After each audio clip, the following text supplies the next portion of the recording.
इसे कहते हैं क्योंकि अगर सत्संग कहने लगेंगे तो शायद सब लोग उठकर चले जाओगे, इसीलिए नहीं कहते, डर के मारा कम से कम बैठे कथा तो सुन रहे। सत्संग किसे कहते हैं? सत्संग सुनने के बाद प्रभु ही दिखाई देंगे, लेकिन सत्संग सुनने लायक बनेंगे तभी सत्संग हो सकता है। तो सभी लोग इस उम्मीद में हो कि चतुर्भुजी आएंगे मुझे बुलाने, ये संभव नहीं है। ये प्रभु की कृपा होती है, वहाँ संत आते हैं और संत की कृपा होती है तो उनकी बाणी निकलती है। अगर कोई अपने ऊपर कृपा ना करे तो ना प्रभु की कृपा बाकी रह गई, ना संत की कृपा बाकी रह गई। अब प्रभु तक पहुँचने में आप स्वयं अपने ऊपर अपनी कृपा ना करें तो दोषी कोई नहीं रहेगा दुनिया में, सब निर्दोष है, भुगतना आपको है। तो इसीलिए सबको कहते हैं एक बात ध्यान रखो। क्या कहते हैं लोग? बहुत लोग महाराज हमारा मन बहुत परेशान है, हम बहुत परेशान हैं। ज्यादातर सब लोग यही कहते हैं हमें बड़ा संकट है। सभी लोग ध्यान से सुनो, जब तक आप अपना अस्तित्व मानेंगे कि यह मेरा है। तुलसीदास जी ने लिखा विनय पत्रिका में, अरे मैं बुरी बलाय है भाग सको तो भाग, कब तक निभाए राम जी रुई लपेटिया।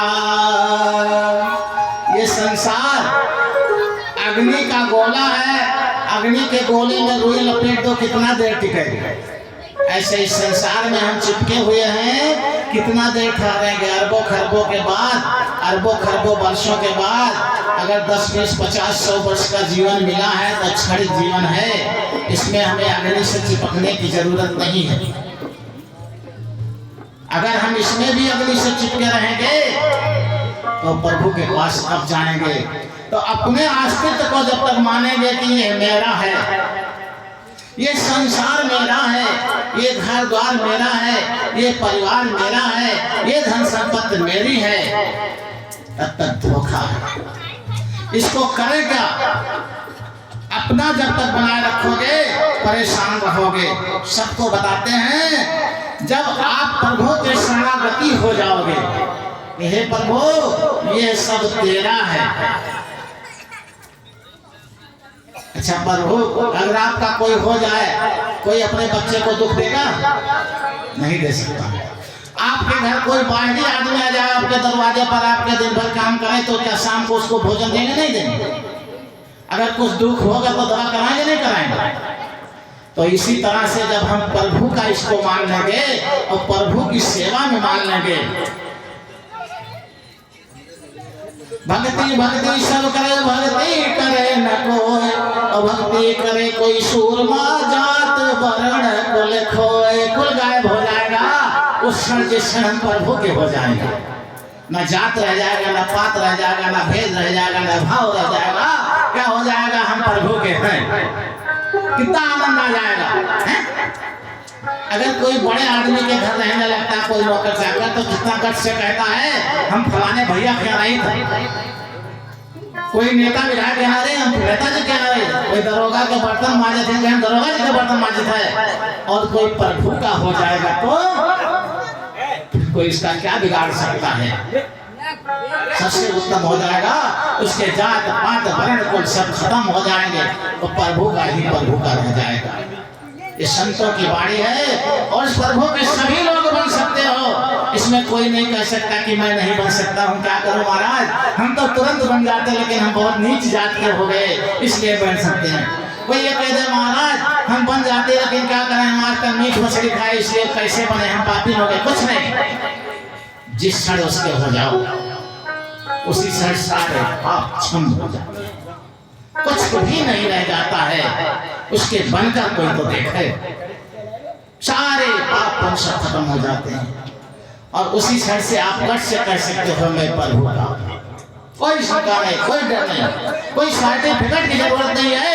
अंदर से उसके हो जाओ, तुम्हारी सर्टिफिकेट स्वतः चमकने लगेगी, तुम्हें कहीं बनवाने की जरूरत नहीं है। लेकिन इसको अपना मान कर बैठे हो तो अग्नि में चिपके हुए रुई की तरह जलना है, इसके सिवा कहीं कुछ बचेगा नहीं। तो जब आप ये समझ जाओगे तो फिर आप किनके हो? आपको ये समझ में आ जाएगा कि ये मेरा नहीं है, हस्ती मेरी नहीं है, ये औकात मेरी नहीं है, धन संपत्ति मेरी नहीं है, संसार मेरा नहीं है, परिवार मेरा नहीं है, ये मेरा प्रभु का है। ये मन भी मेरा नहीं है, ये मन मेरा प्रभु का है। प्रभु जैसा कहेंगे वैसा तुझे करना पड़ेगा। अब तुम अपने इच्छा से नहीं कर सकते हो। उसी क्षण भंग हो जाएगा वो जीवन और जन्म लेना सफल हो जाएगा। और सत्संग उसी को कहते हैं।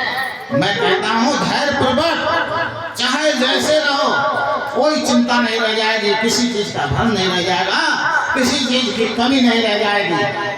अभी आप लोग सोचेंगे महाराज आपके पास किसी चीज की कमी है? एक बात बताओ, इस गांव में जो सबसे ज्यादा गरीब हो उसके पास भी मुझसे ज्यादा संपत्ति होगी। जो सबसे ज्यादा गरीब होगा मुझसे ज्यादा संपत्ति उसके पास भी होगी। कम से कम एक चरपैया डालने के लिए झोपड़ी तो होगी, एक तखत तो होगा, ठंडी गर्मी का बिस्तर अलग से तो रखा होगा। मेरे पास तो कभी आना आप लोग, तो ठंडी में भी यही बिस्तर मिलेगा और गर्मी में भी मिलेगा और बरसात में भी मिलेगा, अलग से कुछ नहीं मिलेगा। ठंडी में यही वस्त्र मिलेगा और गर्मी में यही मिलेगा और बरसात में मिलेगा अलग से। एक आठ उड़े साल रखे हैं, ठंडी में ओढ़ लेते हैं बस और आराम से जीते हैं, कोई कष्ट नहीं होता। और आप लोग सब व्यवस्था करने के बाद भी परेशान रहते हो क्योंकि प्रभु के नहीं हो। बस एक ही कारण है, प्रभु के बन जाओगे। चिंता क्यों करते हो? हमारे प्रभु का तो स्वभाव सत्य ही है। सत्य को मान लो। सत्य यही है कि हम प्रभु के हैं, इसमें तनिको झूठ नहीं है। और झूठ ये है कि ये लड़का हमारा है, ये पिताजी हमारे हैं, ये माताजी हमारे हैं, बहू हमारी, ये झूठ है। तो झूठ को सम्मान बैठे हो और सत्य से भूल गए। मैं कहता हूँ रहो लड़के के साथ, रहो पिताजी के साथ, रहो बेटे बहू के साथ, लेकिन ये मान लो ये सब हमारे नहीं हैं। बस क्या दिक्कत है? ये सब लोग मान लो कि किसी क्षण ये श्वास निकल सकती है। अच्छा बताओ ये सत्य है या झूठ है? कभी भी कोई बढ़ सकता है, चाहे 10 साल का बच्चा है, चाहे 80 साल का बुढ़ा है, किसी का कभी भी जाना पड़ सकता है। तो सत्य मानने में क्या दोष लग रहा है? सत्य मान लोगे तो जीवन धन्य हो जाएगा। तो इसीलिए जिस क्षण आप लोग सच्चिदानंद को अपना मान लोगे तो फिर आपको ये जो चिंता करते हो कि हमारा ये बिगड़ जाएगा, वो बिगड़ जाएगी, यह दुर्गति जो हो रही है संसार की, इस दुर्गति से बच जाओगे। कुछ बिगड़बे ना करिए, कुछ अपना है नहीं तो बिगड़ेगा क्या? अभी हमारा कोई कहा कि महाराज जी आपका ये बिगड़ जाएगा, तो क्या बिगड़ जाएगा मेरा? अरे खुद चला जाएगा तो जब तक सांस है तब तक नाम तो कोई नहीं ले सकता है, उसे कोई नहीं रोक सकता दुनिया में। इसी तरह से आप लोगों का कुल चला जाए, लेकिन जब तक श्वास रहा है तब तक नाम लेते रहो बस। वो सच्चिदानंद कभी आपको विसार नहीं सकता है, कभी आपको छोड़ नहीं सकता है। आप लोग उसको विसार रखे हो। आप लोग मन का सहारा ले लिए हो, आप लोग संसार का सहारा ले लिए हो, आप लोग परिवार का सहारा ले लिए हो, आप लोग धन का सहारा ले लिए हो। मैं कहता हूं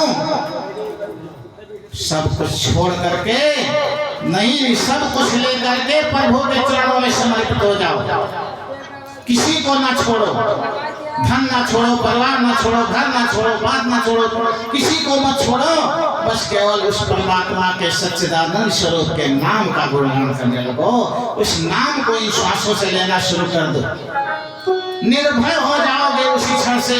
संसार में किसी का डर नहीं रह जाएगा, किसी का भय नहीं रह जाएगा।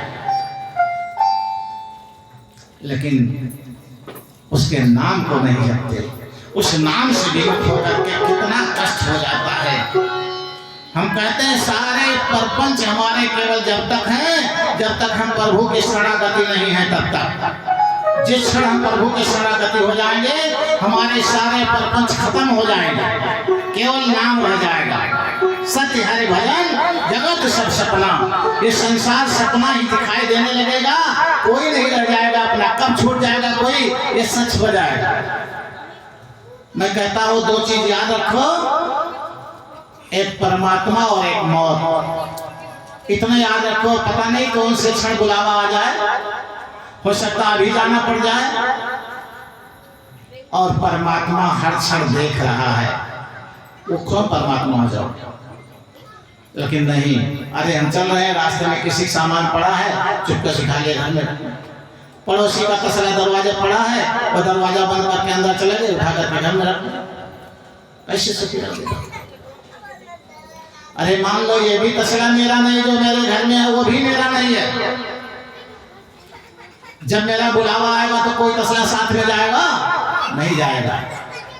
तो जब ये चीज ख्याल कर लोगे तो फिर जीवन में कुछ पूछने की जरूरत नहीं है। ये संसार का धन, ये संसार की संपत्ति, जिस क्षण हमारे अंदर प्रभु का नाम मिल जाएगा उस क्षण ये संसार का कोई चीज किसी काम का नहीं रह जाएगा।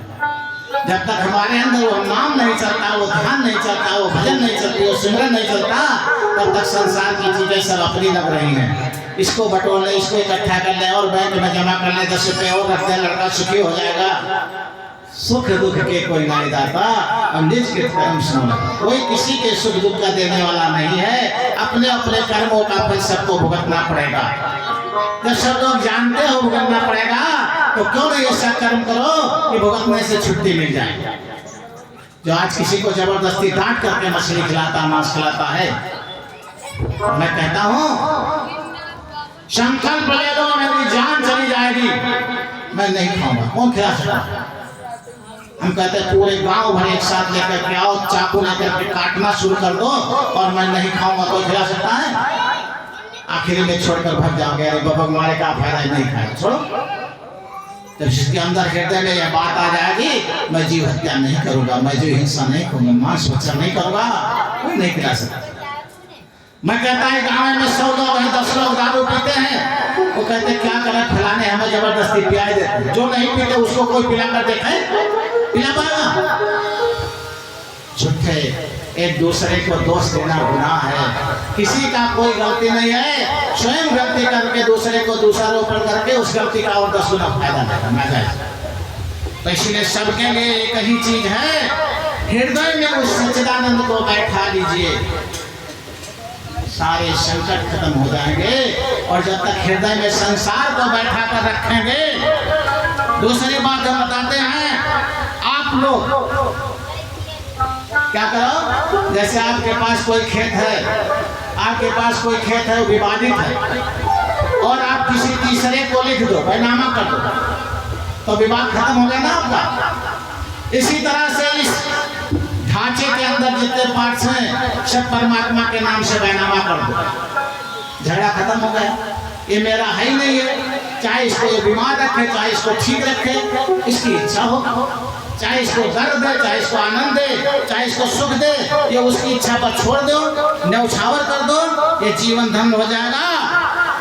अब हम कोई संपत्ति किसी के नाम से कर देते हैं तो उसका झंझट मेरे ऊपर नहीं रहता। इसी तरह से ये संपत्ति परमात्मा के नाम से कर दो, जीवन में कोई झंझट नहीं रहता। भाई ये मेरा है ही नहीं, क्या करोगे?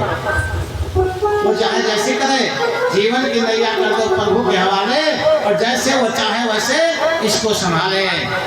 तो जब आप प्रभु के नाम समर्पित कर देंगे, उसी क्षण आप निश्चिंत हो जाएंगे। हमारा अंतःकरण, हमारी सारी चेष्टाएं सब जैसा चाहे वो वैसा बना ले, हमें उसकी चिंता नहीं रहेगी। इसीलिए उसका बनने के लिए सभी लोग एक छोटी सी भजन दोहराएंगे।